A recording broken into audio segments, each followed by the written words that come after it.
The Supreme Court may have their opinion on Obamacare,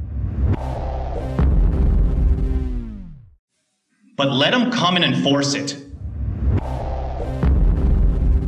In fact, think about Thomas Jefferson's attitude toward the federal courts. His argument was the federal courts are part of the problem. I mean, you want me to go and refer my disputes to them? They're part of the problem. The problem is the federal government, and last I checked, the federal courts are part of the federal government. They can't possibly be impartial arbiters. A conservative group called the 10th Amendment Center has been pushing a lot of the anti-health reform stuff. But they put that in the context of nullification, and they're pushing for other kinds of nullification, too. We have a federal health care nullification act to reject not just Obamacare mandates, but the entire idea that the federal government should be involved in health care at all. Actually, I think the 10th Amendment now, it's a relic of our failure.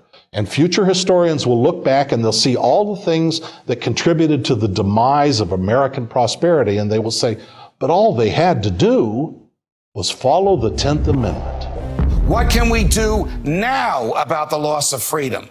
We could persuade the state governments to defy the feds in areas like health care, where the Constitution gives the federal government zero authority, and to nullify all the laws the Congress has written that are not based on the Constitution. But one issue that I think that we have to revisit, because the founders understood it, but we have forgotten about it, and that is the principle of nullification. The federal government said Jefferson cannot have a monopoly on determining what its own powers are, because we all know what it's going to do. It's going to suddenly determine that it has more and more and more and more and more powers. It's going to keep on discovering these vast, untapped reservoirs of power.